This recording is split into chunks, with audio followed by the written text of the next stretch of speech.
Alors, allons-y avec la conférence de clôture. Je vous invite à accueillir Jean-Martin Hossan, qui est directeur général du chantier de l'économie sociale.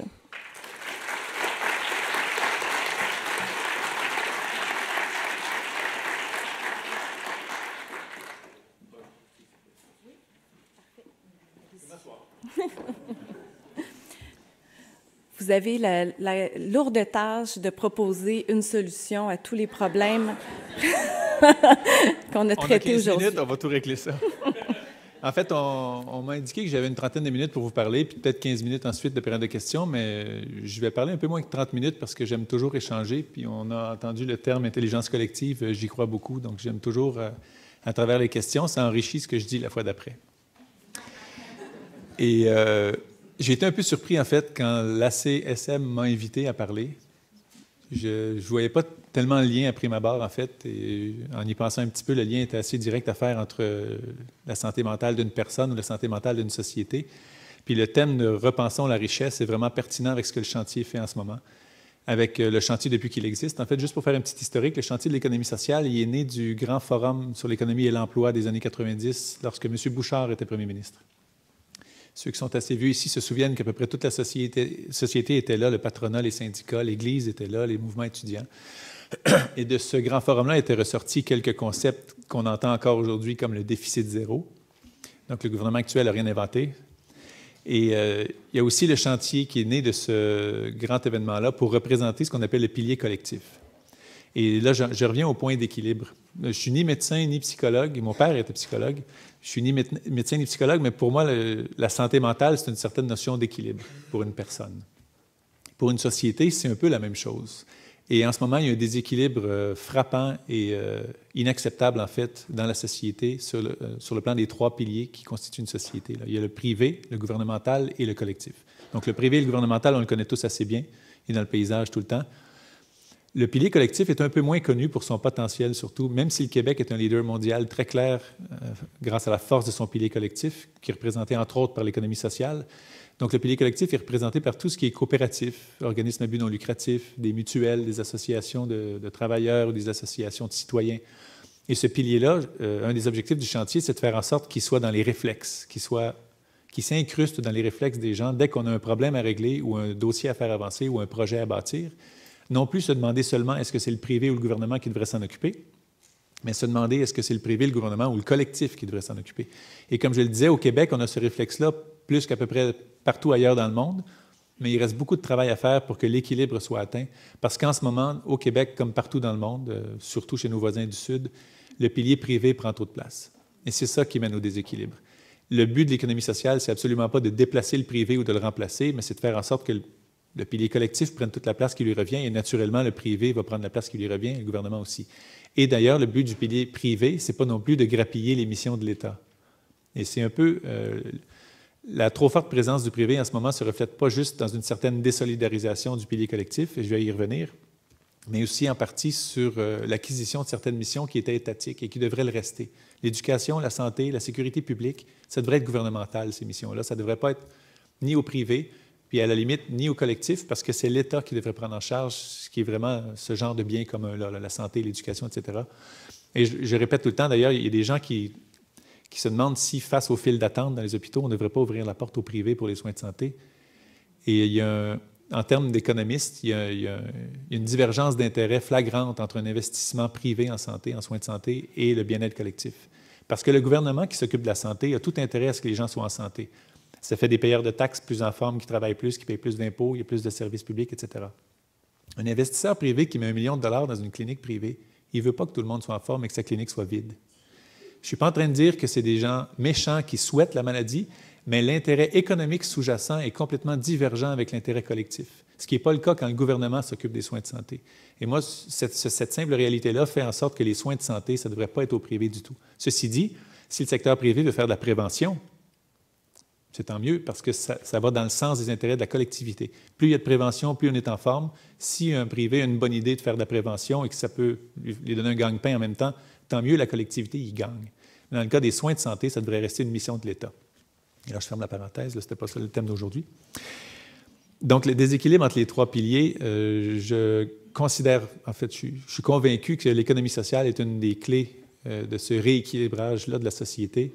Il y a Mintzberg, le professeur de McGill ici, qui a publié un livre qui s'appelle Rebalancing Society, que je vous recommande fortement. La traduction française se fait en ce moment.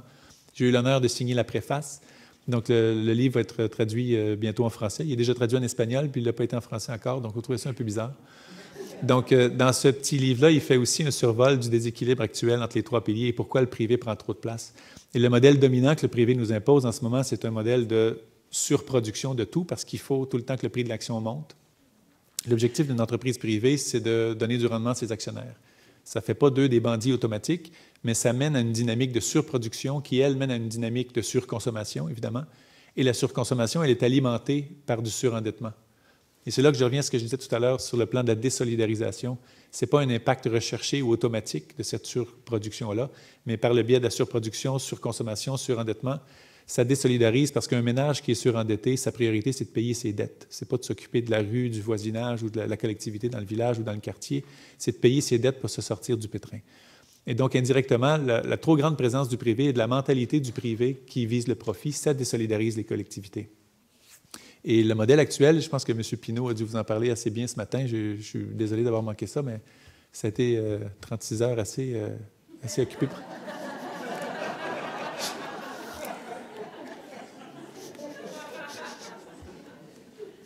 Donc, j'espère qu'il vous a bien diverti, M. Pinault, je l'aime beaucoup. Le modèle privé actuel, il est basé sur des hypothèses absolument loufoques, en fait.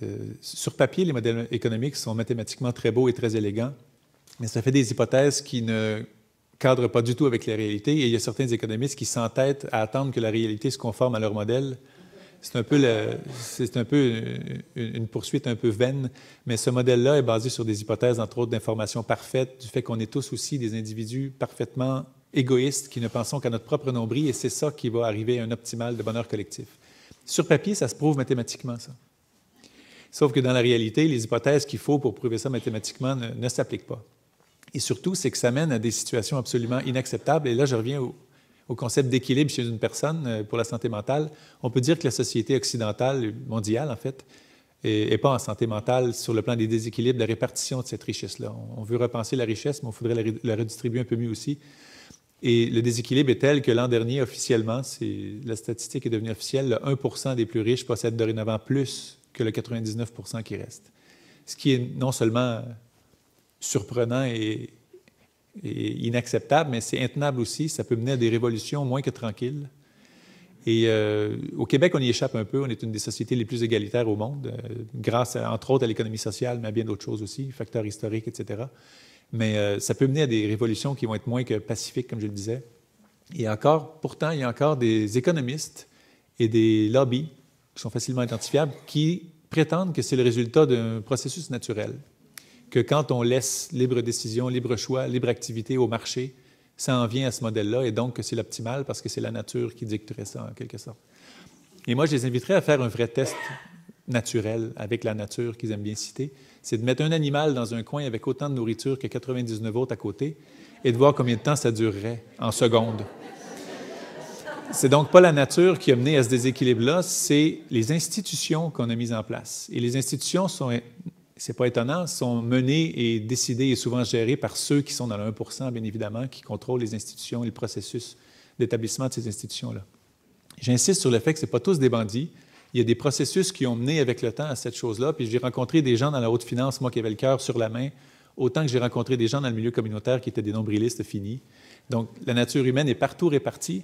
Cependant, dans le modèle économique actuel, il y a vraiment des institutions qui protègent cette trop grande concentration de la richesse-là, et ça n'a aucun sens. En termes naturels aussi, une image que j'aime bien utiliser, la nature, ce serait un renard libre avec des poules libres. La réalité des institutions modernes, économiquement parlant, c'est un renard libre dans un poulailler fermé. Donc, le renard est assez gras et les poules sont malheureuses. Ça mène vraiment un déséquilibre dans tout ça qui est inacceptable et il faut changer ça. Et c'est une des raisons qui m'ont poussé, en fait, à me joindre au chantier de l'économie sociale. C'était vraiment un changement de milieu, de monde, de mentalité, de collègues aussi, absolument total, de la City de Londres à l'économie sociale au Québec. J'ai un scoop pour vous, c'était pas un move de salaire. C'était plus une décision basée sur des valeurs, bien entendu, et des valeurs qui ne sont pas mobilières, des valeurs qui sont fondamentales. Et je pense que... Je pense vraiment que l'économie sociale et la forme de propriété qui est sous-jacente à l'économie sociale contribuent grandement au rééquilibrage de cette répartition de la richesse. Et quand je dis forme de propriété, ça change tout. Un entrepreneur sous forme Inc. peut être une excellente personne, évidemment, mais en temps de crise, le réflexe des compagnies actionnaires, c'est souvent de tirer la plug en bon français sur un projet pour protéger le bilan, changer les ressources de filiale en filiale, fermer une usine, etc., pour protéger l'entreprise. C'est leur mission de protéger l'entreprise et de donner du rendement aux actionnaires. Qu'ils soient gentils ou non, c'est la mission de l'entreprise et c'est comme ça que le modèle Inc. fonctionne. De plus en plus, par contre, et j'y reviendrai, il y a des Inc. à finalité sociale et ça, c'est très encourageant. Sur le plan collectif, la propriété d'une coopérative ou d'un OBNL ne peut pas être répartie entre quelques actionnaires. Les profits sont réinvestis dans la mission de l'entreprise et ça change tout. Si bien qu'en temps de crise, le privé protège le bilan alors que le collectif protège la mission. Et c'est là que ça change tout. Et au Québec, il y a beaucoup de préjugés sur le pilier collectif, à savoir que c'est une économie de pauvres, une économie de seconde zone, une économie où on travaille juste si on ne se trouve rien au privé ou au gouvernement. Donc, il y a beaucoup de préjugés qui sont absolument non fondés. Au Québec, c'est 10 % de l'économie sociale. C'est donc 40 milliards à peu près dans le PIB. 40 milliards, pas millions. C'est immense. Et quand on parle du secteur de la construction au Québec, on considère toujours que c'est un secteur gigantesque. Quand on parle du secteur des mines, on trouve que c'est gigantesque et tellement important pour l'économie. Bien, les deux mis ensemble, c'est encore plus petit que l'économie sociale dans l'économie du Québec. Ça ne vaut pas 10 % les mines et la construction mises ensemble. Donc, ça donne une ampleur de l'économie sociale. C'est pour ça d'ailleurs que le Québec est un modèle qui est étudié et qu'on tente d'appliquer ailleurs dans le monde. Et je le disais tantôt, il y a encore beaucoup de travail à faire, mais on devrait être fiers de ça. Et on ne l'entend pas assez souvent, c'est qu'on est les leaders mondiaux là-dedans. Et il y a bien d'autres choses aussi reliées à la richesse et à la façon de repenser la richesse qu'on n'entend pas beaucoup. Et là, je parle de la façon de mesurer la richesse. Vous êtes tous familiers avec le concept de PIB per capita. Ce concept-là, ça prend la richesse totale, ça la divise par la population et ça dit les Québécois sont tant de milliers de dollars de richesse par personne, les Américains tant de milliers de dollars. Et avec ça, on compare en disant les Québécois sont X % moins riches que les Américains, par exemple. C'est absolument trompeur parce que quand on regarde les strates de population, plus de 90 % des Québécois vivent mieux, sont plus riches que plus de 90 % des Américains. Ce qui se passe, c'est qu'il y a tellement d'archimilliardaires aux États-Unis qu'ils augmentent la moyenne, qu'on applique ensuite à tout le monde. Mais les écarts de richesse sont là aussi absolument inacceptables. Il y a 60 millions d'Américains l'an dernier qui ont eu besoin d'aide alimentaire d'urgence pour se nourrir, dans le pays où la richesse per capita est soi-disant si élevée. Donc, cette mesure-là du PIB per capita ne veut absolument rien dire. Donc, au Québec, on est plus riche que les Américains, mais les chiffres montrent l'inverse. C'est bien que l'OCDE, qui est le regroupement des pays riches de la planète, a conçu un nouvel indice de richesse ou de mieux vivre, c'est le Well-Being Index, qui inclut, oui, le PIB, parce que c'est une notion à inclure, mais ce n'est pas la seule notion, c'est simpliste, mais il faut l'inclure quand même. Le PIB, mais aussi l'accessibilité aux soins de santé, le niveau de scolarisation, la paix sociale ou le taux de criminalité, la vitalité des territoires ou des collectivités, etc. Et quand on applique cette méthodologie-là au Québec, est-ce qu'il y a quelqu'un qui avait vu passer la nouvelle?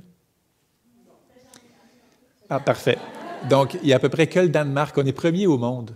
Il y a à peu près que le Danemark qui peut concurrencer le Québec sur le plan du Well-Being Index de l'OCDE. Et ça, on ne l'entend jamais. Donc, notre façon de penser la richesse, c'est encore, est-ce que le PIB a cru de 2 ou 3 % cette année? Et est-ce que l'Ontario a fait mieux que nous ou les États-Unis ont mieux fait que nous? Et ça ne veut absolument rien dire en bout de ligne parce que, premièrement, comme je le disais, la répartition de la richesse est déjà très biaisée. Et deuxièmement, ce 3 % de croissance-là, actuellement, il va pas mal tout dans les mêmes poches. C'est pas vrai que tout le monde en bénéficie. Le revenu moyen disponible a stagné depuis des années au Québec et partout dans le monde, en fait. Donc, la façon de calculer la richesse fait partie de la façon de la repenser aussi.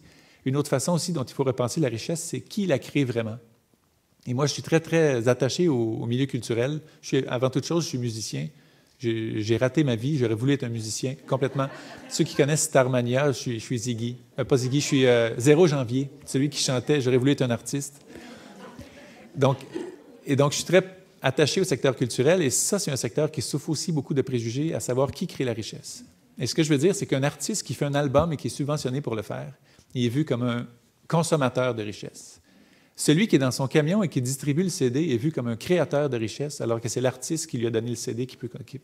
Donc, il faut tout revoir ça aussi, les perceptions sur qui crée la richesse, qui la distribue, qui la consomme. À la limite, tout le monde en consomme de cette richesse-là.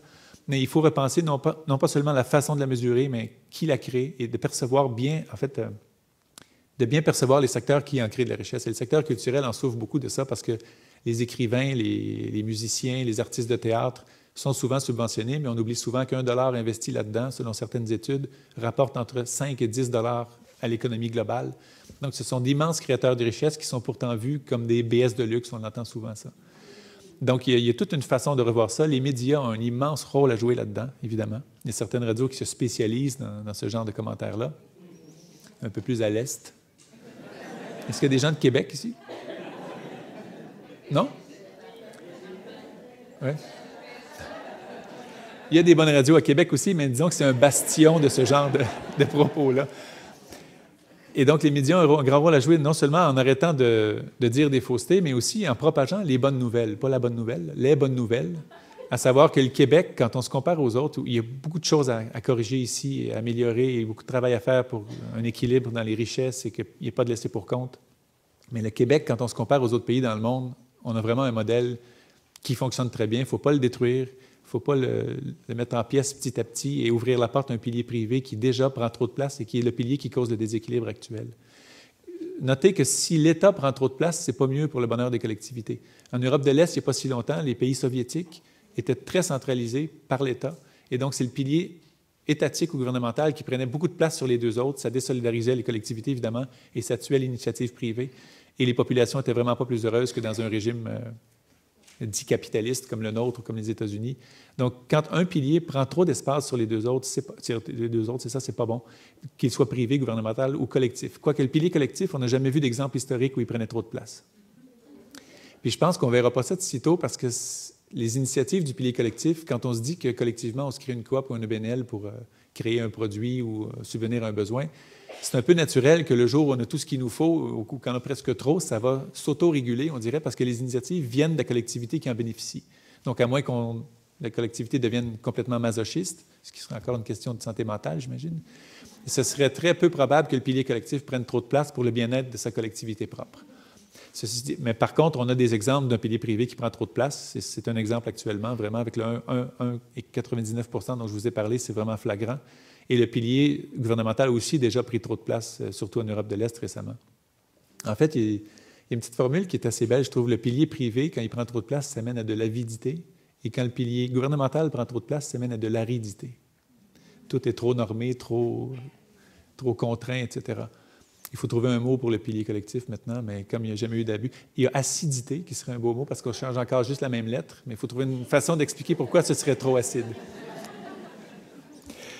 Et donc, je vais revenir à ce que je disais tantôt, les raisons pour lesquelles je suis passé du pilier vraiment très privé et très niché à l'économie sociale. Je suis convaincu que de faire en sorte que ce modèle-là de développement économique, social et culturel aussi prenne plus de place, même si on est déjà des leaders là-dedans, va mener à un meilleur équilibre. Et si le Québec peut devenir le modèle que d'autres pays pourront plus facilement imiter par la suite, ça va mener à un plus grand équilibre mondial dans les richesses, dans la façon de voir les richesses. Et c'est le même type de talent qu'il faut pour un entrepreneur collectif qu'un entrepreneur privé pour faire fonctionner un projet. Il faut bien connaître ce qu'on fait, il faut bien connaître la clientèle, entre guillemets, il faut bien gérer ses ressources humaines, matérielles, financières, il faut de la vision. Donc, les entrepreneurs qui choisissent la forme coop ou OBNL ont exactement les mêmes talents qu'au privé, et ça, ce n'est pas reconnu. Et si je vous demandais, à vous ou au public en général, de nommer des entrepreneurs vedettes, ce ne serait que des noms du privé qui viendraient à l'esprit de tout le monde. Et je ne vous blâme pas, moi-même, avant d'être en économie sociale, j'aurais eu le même réflexe. Au Québec, tout le monde parlerait d'Alexandre Taillefer, ça c'est sûr. Il est très médiatisé, il est très connu, il fait de belles choses aussi, mais personne ne parlerait, par exemple, de Nancy Nimtan ou de Nadia Duguay, dans le grand public. Peut-être que vous êtes un public informé, mais des entrepreneurs qui sont du côté plus social ne sont pas assez connus, malgré qu'ils aient les mêmes talents et souvent un impact social positif plus grand qu'une grande entreprise ou un grand PDG d'entreprise, ou un PDG de grande entreprise plutôt, qui est très médiatisé, qui de temps en temps commandite X ou Y, ce qui est très bien aussi, mais ce n'est pas exactement le même genre d'impact social dans le fondement de l'initiative. Et ce que je veux dire, c'est que l'économie sociale, en fait, distribue la richesse en chemin. Ce n'est pas basé sur un modèle qui était le modèle quand moi je suis sorti de l'école, j'ai 45 ans. Donc je suis sorti de l'école il y a un petit peu plus d'une vingtaine d'années. Non, moins d'une vingtaine d'années, je suis sorti de l'université à 27 ans. J'ai été trop longtemps à l'université. À l'époque, je sortais de finance, actuariat et économie. Donc à l'époque, l'idée, c'était de devenir millionnaire d'abord et ensuite philanthrope pour redonner à sa collectivité puis être un bon citoyen. Et de plus en plus, les jeunes qui sortent des écoles de business, excusez-moi le terme anglais, mais des écoles d'affaires ou de commerce et des départements d'économie, de plus en plus, ils sont ouverts au modèle collectif en partant. Donc, ils ont de plus en plus ouvert à créer des coopératives, des OBNL pour mener à terme le même projet que s'ils l'avaient fait sous forme Inc. Et ça, moi, ça m'encourage énormément pour la suite des choses. J'ai une confiance totale en la nouvelle génération qu'on dit être nombriliste et toujours sur son petit appareil. C'est vrai qu'ils sont toujours sur leur petit appareil, mais ils font des choses fantastiques sur leur petit appareil. Et moi, j'ai bonne confiance qu'ils ont la conscience collective plus élevée que ma génération et que celle d'avant. Et je pense qu'il y a une façon de l'expliquer, c'est que ma génération et celle d'avant, on a grandi dans ce modèle-là. Et à mesure que les dégâts ou les dommages étaient causés, on était dans tout ça. Donc, on le voit moins bien que quand on arrive à 20 ans aujourd'hui et qu'on voit déjà le panorama de ce que ça a causé et des dégâts un peu partout et des gâchis que ça cause un peu partout. Donc, je pense qu'ils sont mieux équipés, non seulement sur le plan de l'information dont ils disposent, de l'accessibilité de l'information aussi. Internet est une chose magnifique pour les gens qui ont des projets collectifs. Je pense que cette génération-là va être celle qui va mener au changement dont vous avez sans doute parlé aujourd'hui, j'aurais bien aimé être là.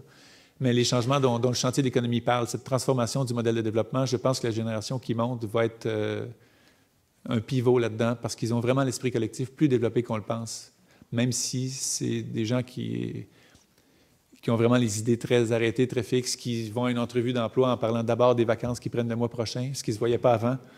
C'est vrai que ça existe, mais ce n'est pas un défaut, finalement, de vouloir avoir une belle vie et d'avoir un mode de vie équilibré. Mais bref, cette génération-là, moi, je place beaucoup de poids sur leurs épaules, de mener à des grands changements dans notre société et d'être un exemple pour les autres ailleurs aussi. Et je pense que c'est un peu partout pareil, la génération qui voit les dégâts qui ont été causés par un modèle qu'il faut changer au plus vite.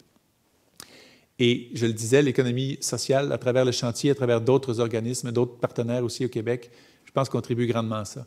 L'entrepreneuriat social aussi contribue grandement à ça. La différence entre il y a plusieurs définitions, mais au Québec, disons, il y a une loi sur l'économie sociale qui définit formellement ce que l'économie sociale est. Donc, on doit être une coopérative, une mutuelle ou un OBNL et avoir certaines activités marchandes, donc vendre des biens et services. L'entrepreneuriat social, c'est une formule davantage Inc., mais qui a dans sa mission fondamentale un aspect d'impact social positif ou environnemental positif. Et ça, de plus en plus aussi, les jeunes qui sortent des écoles ont cet aspect-là.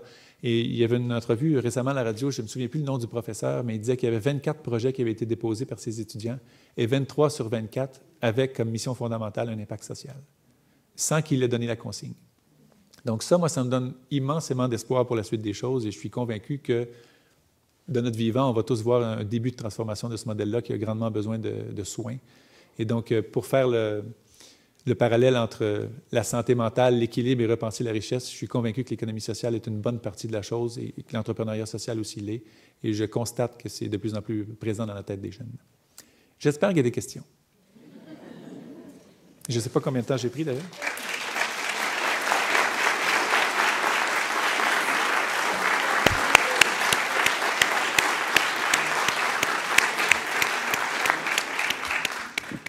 Oui, il y a des questions. Bonjour. C'est plus un commentaire. J'ai deux fils, 20 et 22 ans. Et lorsque je leur ai dit ce midi qui était là cet après-midi, eux qui courent les festivals rock, ils bavaient littéralement. Alors, M. Janvier, M. Aussan, ils m'ont dit qu'ils voteraient pour vous. Et Dans quelle partie?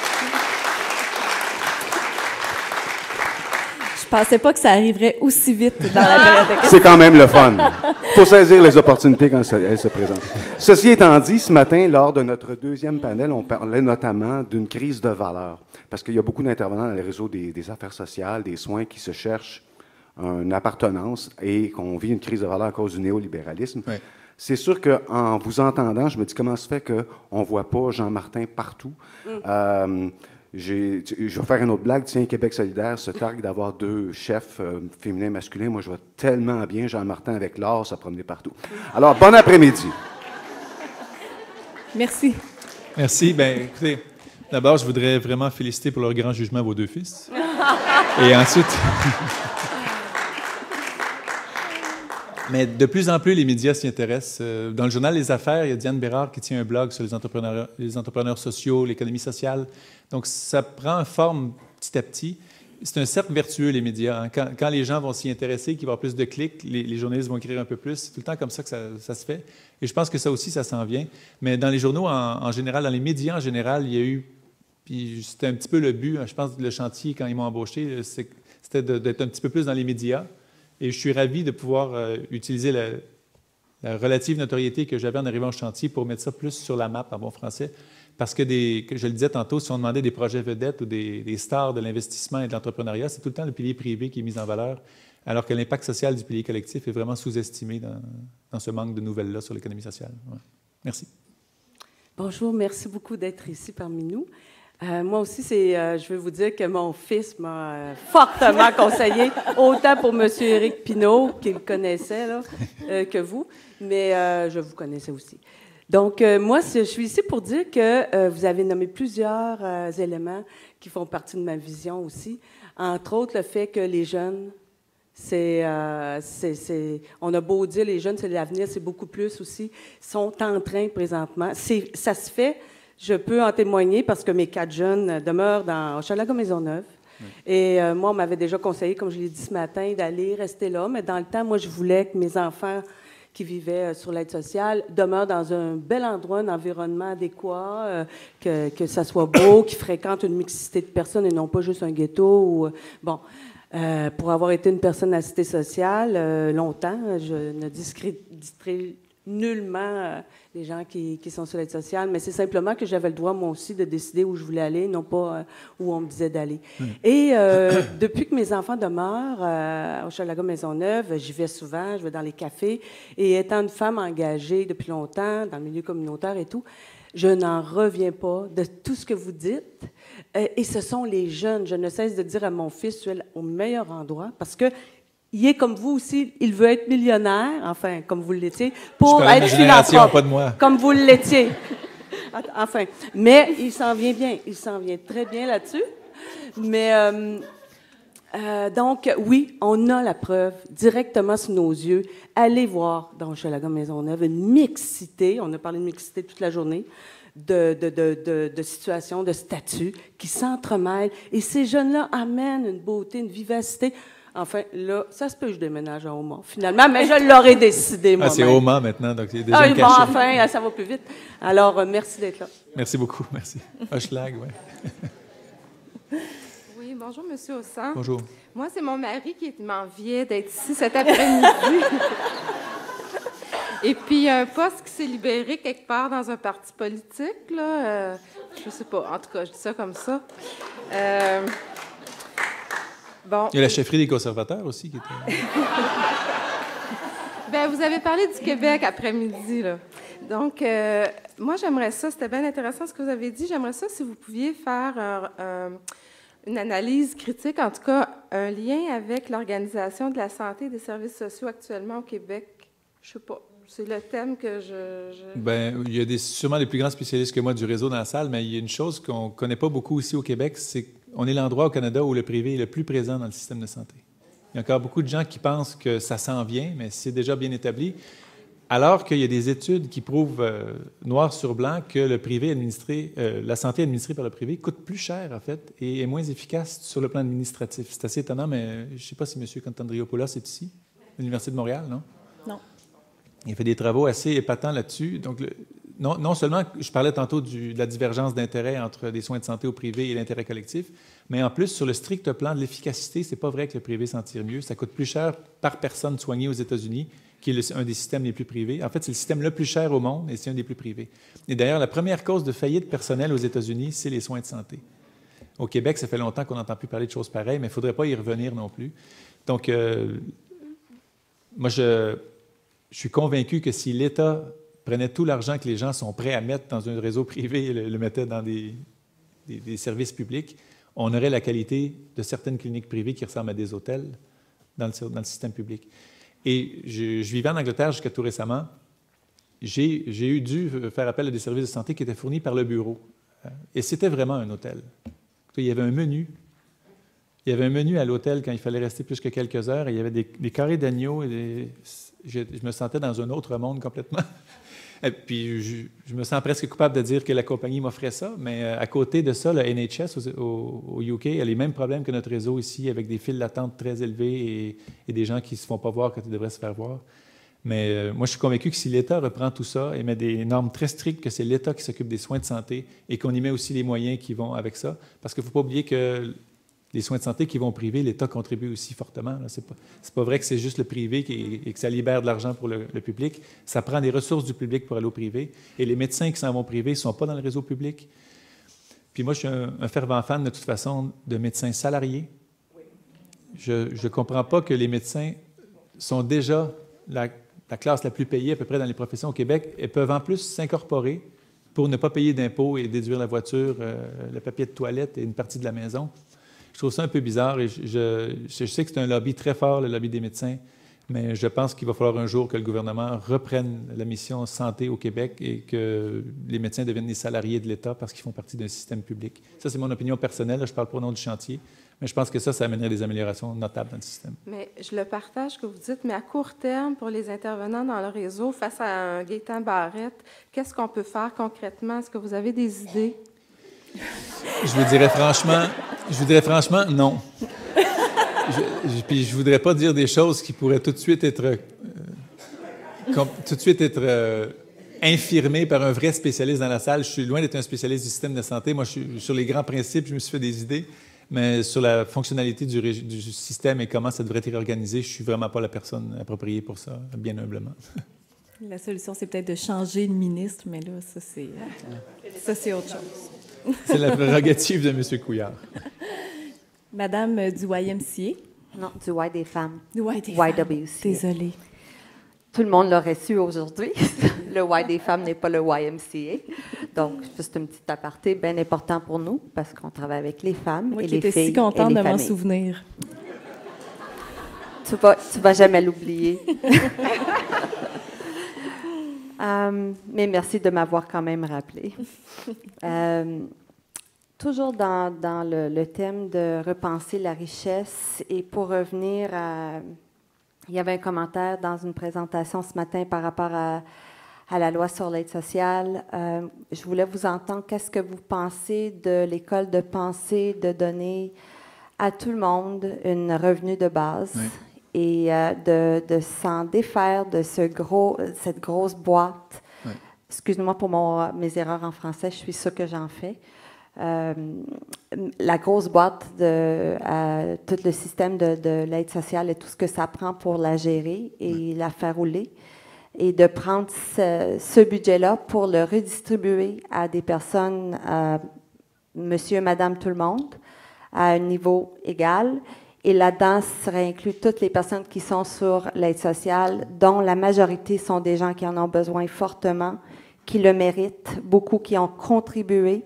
Et quand ils s'en vont le chercher, ils se font juger de tous les côtés. Et qui sont souvent des personnes qui sont malades, handicapées, etc., etc. Merci. Bien, merci pour votre question. Moi, je suis très content, en fait, que le premier ministre ait redonné un mandat à M. Blais, qui était un spécialiste du revenu minimum garanti avant d'arriver en politique. Il lui a redonné le mandat d'explorer cette possibilité-là au Québec. Donc, est-ce que ça va aller vite ou non? C'est dans les discussions ministérielles en ce moment. Une chose qu'il faudrait regarder avant, si c'était à refaire tout de zéro, peut-être que le RMG, le revenu minimum garanti, ce serait la situation la plus efficace et la moins coûteuse. Mais en ce moment, au Québec, on a beaucoup de systèmes divers qui s'occupent des personnes qui traversent une période moins facile. Je ne sais pas, il faudrait faire les études, mais c'est peut-être moins cher d'adapter quelques systèmes rendre plus efficaces pour arriver au même résultat que le RMG. Parce que tout mettre à terre et repartir à zéro, ça coûte des sous. Et les ressources sont limitées, comme dans tout. Donc, j'espère que c'est ce que M. Blais va s'affairer à faire au cours des prochains mois, mais étudier si c'est plus coûteux collectivement de mettre un RMG, de tout mettre à terre, de recommencer à zéro, ou d'adapter quelques-uns des systèmes qui existent déjà au Québec, parce qu'on a quand même, il est attaqué de toutes parts, mais on a quand même un filet social qui est un peu plus élevé qu'ailleurs en Amérique, au Québec. Et donc, peut-être qu'il y aurait une solution plus efficace que de recommencer à zéro. Donc, c'est ce que les travaux, j'espère, vont nous indiquer, mais que tout le monde ait accès à un revenu minimum de base, oui. Que le salaire minimum soit augmenté à X. On parle de 15 $ beaucoup dans les nouvelles en ce moment. Est-ce que c'est 15,50 ou 14,50? Je ne sais pas, mais que le salaire minimum permette de vivre au-delà du seuil de la pauvreté, ce serait un minimum déjà, ce qui n'est pas le cas en ce moment. Donc oui, il faut revoir plusieurs de nos systèmes sociaux. Même si on est mieux qu'ailleurs, on n'est pas là où on pourrait être. Merci. Merci. Je voulais juste faire un petit défi à tout le monde. Au White des femmes, pendant la semaine de santé mentale, on a plusieurs activités, mais à chaque année, il y en a une qui revient. Et c'est une activité qui est de faire un geste de gentillesse vers quelqu'un. Alors, pour nous, on choisit de donner, de piger des noms puis de donner un chocolat. Ce n'est pas un geste nécessairement matériel. C'est vraiment un geste d'humanité, de gentillesse. Donc, je vous demande, les personnes dans la salle, cette semaine, si pas cette semaine, la semaine prochaine, de penser, de prendre une minute, de faire un geste de gentillesse envers quelqu'un qui en aurait besoin et de leur demander de le passer à quelqu'un d'autre aussi par après. Merci. Merci. Vous mentionniez l'immatériel. Ça aussi, c'est une façon de repenser la richesse. C'est pas vrai que la richesse, ça se calcule tout le temps en dollars. Et une des mesures, en fait, au Québec, où on bat tout le monde, de l'Argentine au Grand Nord, dans les Amériques, c'est la paix sociale, en fait. Et c'est jamais inclus dans les mesures de richesse. L'OCDE, dont je parlais tantôt, commence à l'inclure, mais ça vaut de l'or, ça, la paix sociale, le fait qu'on puisse marcher à 3 heures du matin ici sans avoir peur de se faire enlever de notre portefeuille.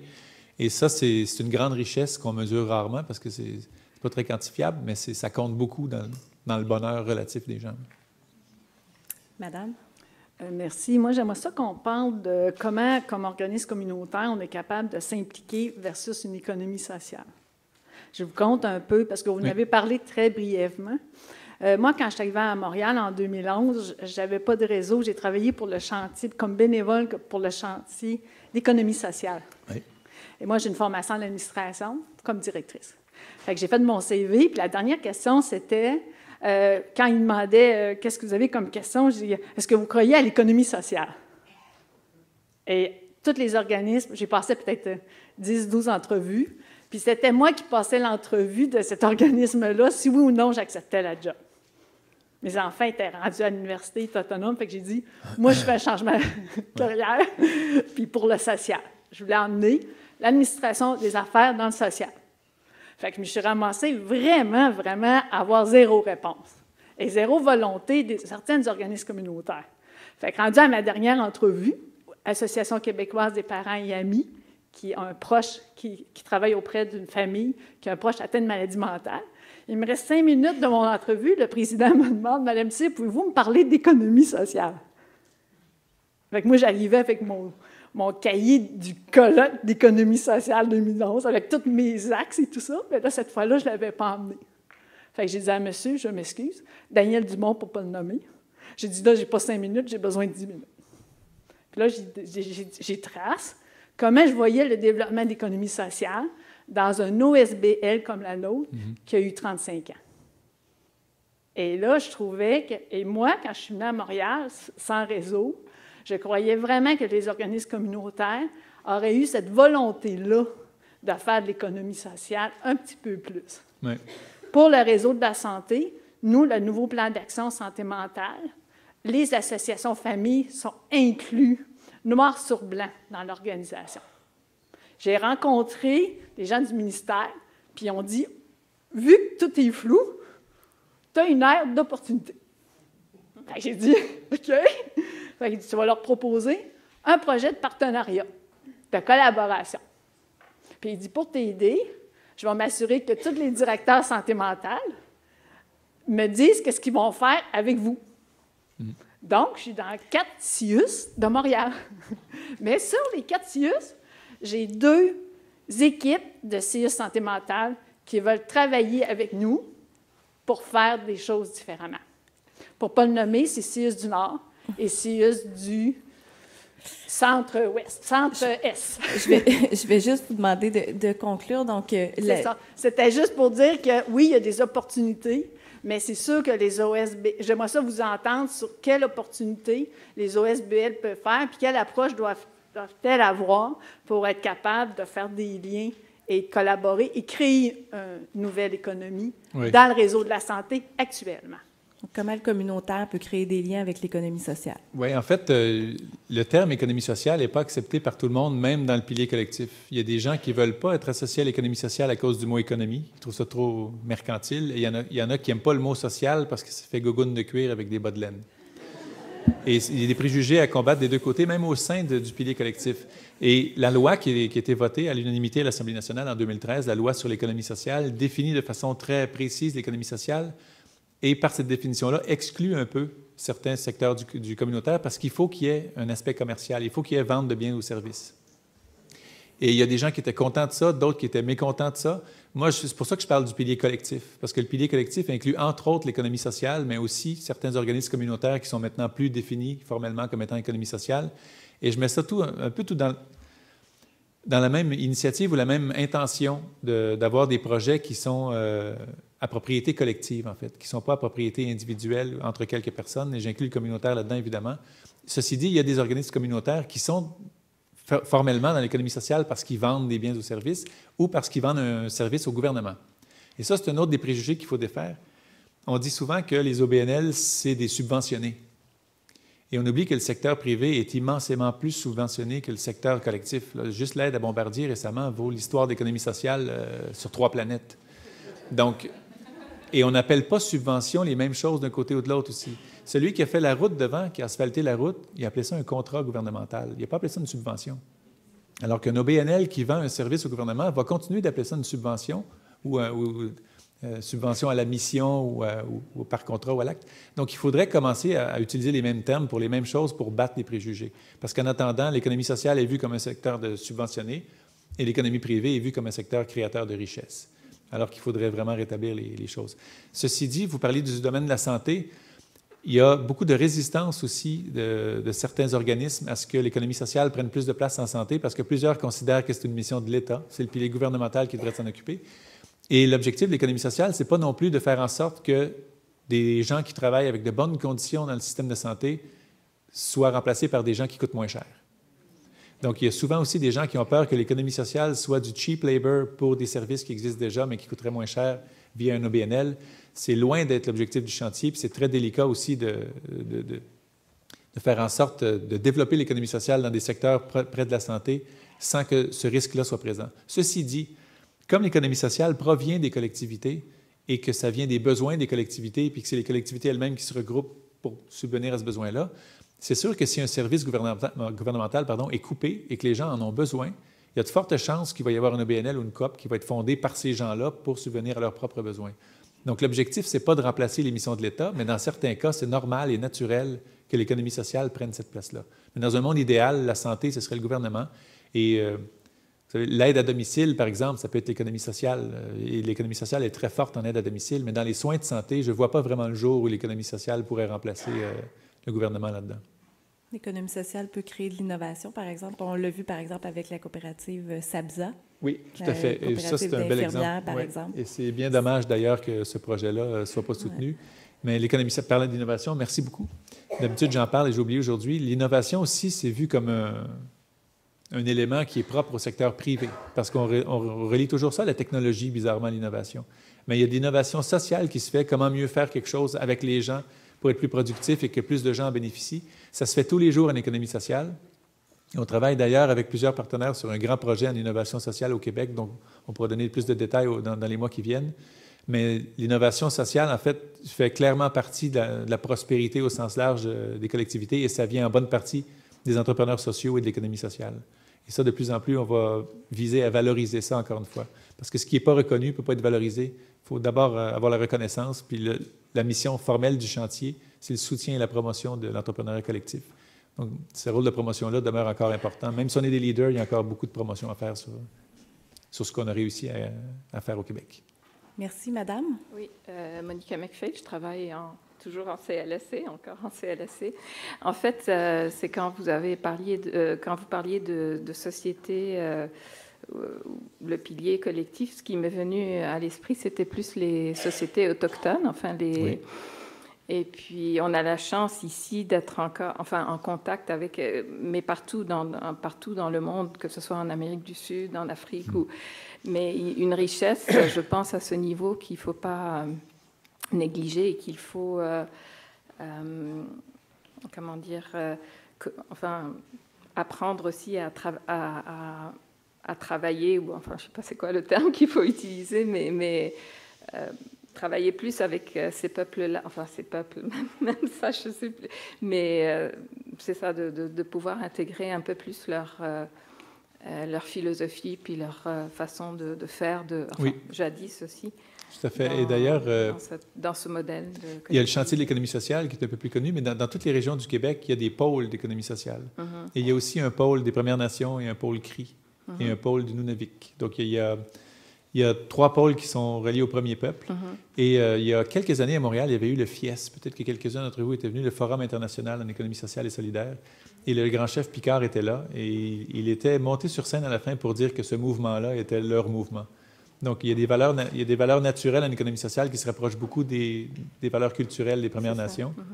Et d'ailleurs, non seulement il y a ce pôle-là, mais les centres de métiers autochtones ont un plan stratégique aussi en économie sociale autochtone qu'ils appellent. Ils rajoutent le autochtone parce que pour eux, l'économie sociale, c'est pas d'économie sociale si toute la collectivité n'en bénéficie pas.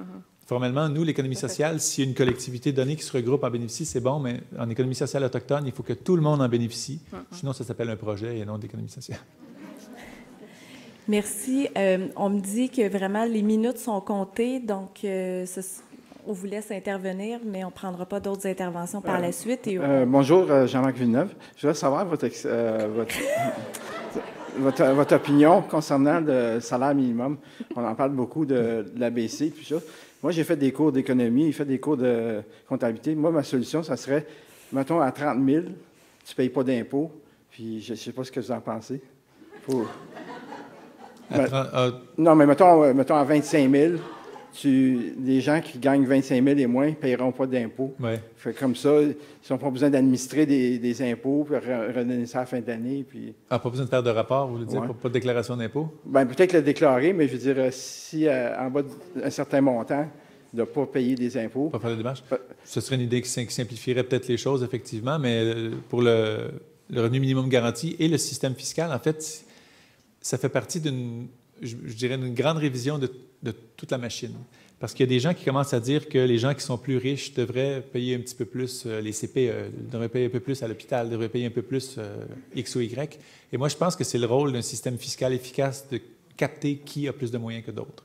Quand on se donne un service universel, comme étaient les CPE, ou comme le sont encore les hôpitaux et les écoles primaires, par exemple, ça devrait être universel et on capte ceux qui ont le plus moyen de payer à travers des impôts plus élevés qui payent. Ceci dit, tant que les échappatoires, l'évasion et l'invention et la créativité fiscale vont exister, ça fait en sorte que ceux qui ont les moyens ne paient pas vraiment leur juste part et c'est ceux qui ont moins les moyens qui en payent beaucoup trop en dessous ou on en arrive à des déficits. Et donc, il y a moyen de légiférer tout de suite sur les paradis fiscaux. Ce n'est pas vrai qu'il faut juste attendre le jour où tout le monde va être d'accord. Il y a moyen d'obliger les compagnies à dévoiler dans quel pays elles ont des revenus et de dire que ça ne fonctionne pas quand tous les revenus sont déclarés dans un pays où ils n'ont même pas de business.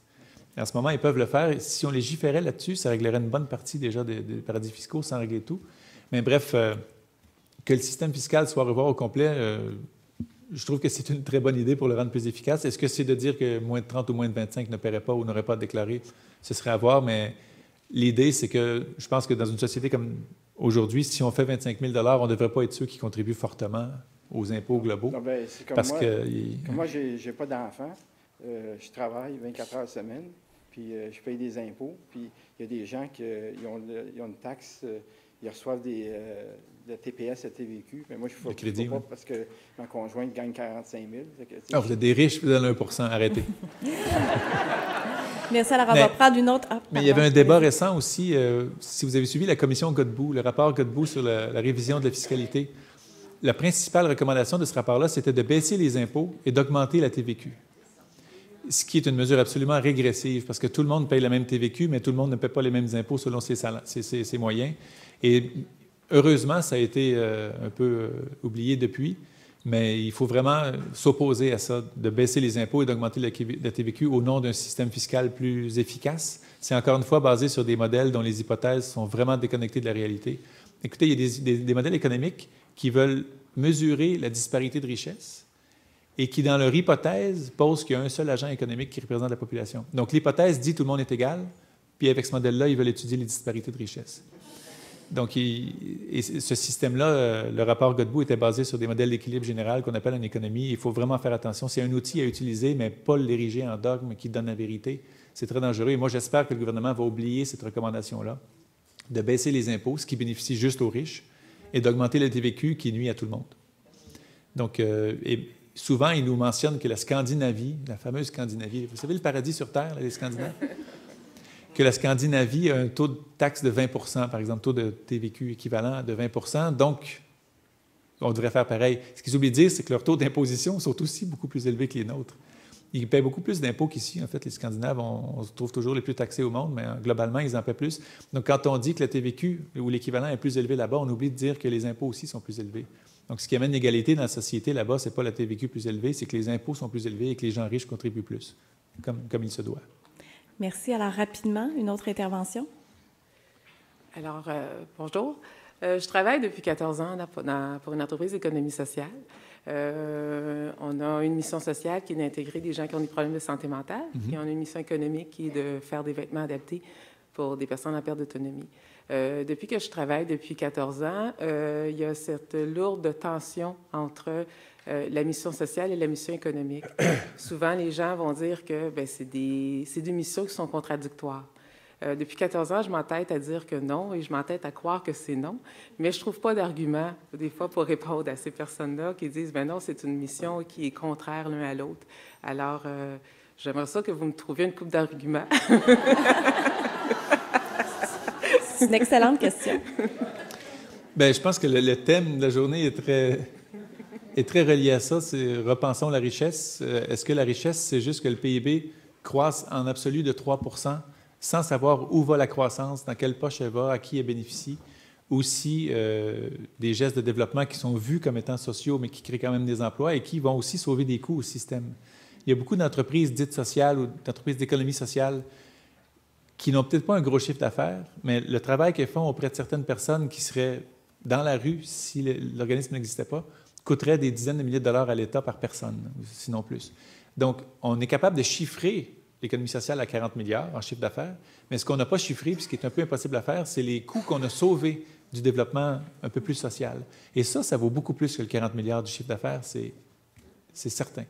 Et j'espère qu'il y a des axes de recherche dans certaines universités qui s'affairent à chiffrer ça, mais le développement social mène à des économies sur le plan purement monétaire qui sont gigantesques. Et c'est ce lien-là qu'il faudrait faire formellement pour convaincre non seulement certains lobbies, mais certains gouvernements qui se basent sur certaines études pour faire des politiques publiques. Il faudrait montrer que du développement qui est vu a priori comme étant seulement social est aussi un développement économique dans le sens qui réduit de beaucoup les charges du système et que le même argent dans le système peut aller à d'autres services plutôt que d'aller à des gens qui en auraient eu besoin si l'économie sociale ou l'entrepreneuriat social n'avait pas été là. Donc, c'est pas mal la meilleure réponse que je peux vous donner, mais... Merci. Et d'ailleurs, on peut aimer ou pas le gouvernement actuel, mais la ministre actuelle de l'Économie, Mme Anglade, sur toutes les tribunes, répète qu'il n'y aura plus de développement économique sans développement social. Puis moi, j'aime bien entendre ça. Donc, il faut que ce soit sincère ensuite et que ça vienne avec des mesures et des programmes qui reflètent ça. Mais le fait qu'elle le dise, je trouve que c'est déjà un bon début. On peut au moins lui rappeler qu'elle le dit. Monsieur? Oui. Bonjour. Est-ce que Desjardins fait toujours partie du pilier des collectivités? Oui. Techniquement parlant, Desjardins est encore une coopérative, donc ça fait partie de l'économie sociale, puis on peut dire qu'ils ont un aspect commercial. Donc, c'est les conditions dans la loi, le commercial. Il y en a beaucoup qui ont ouvert un débat à savoir est-ce que Desjardins est devenu une banque ou si c'est encore une coopérative. Chose certaine, Desjardins est devenue le géant qu'elle est en étant une coopérative. Donc, ça montre quand même le pouvoir de ce qu'une coopérative peut devenir si les gens embarquent dans la mentalité et tout ça. Le débat va se poursuivre encore un petit bout de temps. Là, il y a M. Cormier qui vient d'arriver. Peut-être qu'il va faire ralentir le débat en posant des gestes concrets. Mais disons que les dernières présidences à Desjardins avaient un petit peu allumé le débat à savoir est-ce que Desjardins a un comportement purement bancaire et devrait devenir une banque ou si c'est encore concentré sur le développement des collectivités, le développement territorial, etc. Moi, je considère que Desjardins fait encore un travail formidable dans bien des régions du Québec.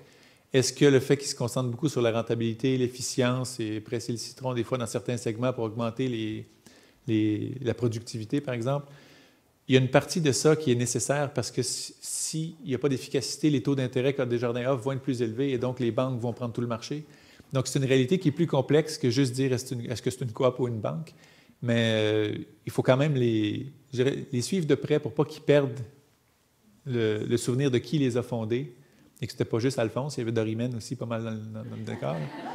Donc, les deux qui ont créé ça au début, il y avait vraiment l'idée sociale derrière tout ça, l'idée de la vitalité des collectivités. C'était pas juste une idée d'une grosse institution financière, loin de là. Donc, c'est bon de temps en temps de le rappeler, mais moi, je suis à peu près certain, j'ai bonne confiance que Desjardins ne deviendra jamais une banque. Je pense que ce serait politiquement impossible à accepter que Desjardins se transforme. Et donc, chacun chez vous, je ne sais pas s'il y en a ici qui sont sur le conseil d'administration de leur caisse, mais allez-y, parce que c'est encore là que ça se passe. Il y a encore au moins cette voie-là d'entrée pour faire passer des messages. Donc, si vous pouvez entrer sur le CA de votre caisse, c'est ce qui distingue un peu Desjardins du reste du réseau financier au Québec. Donc, il faudrait s'en servir au moins. Merci à vous. Merci à tous pour vos questions et merci évidemment à Jean-Martin Hossan, merci beaucoup, qui est musicien et directeur du Chantier de l'économie sociale.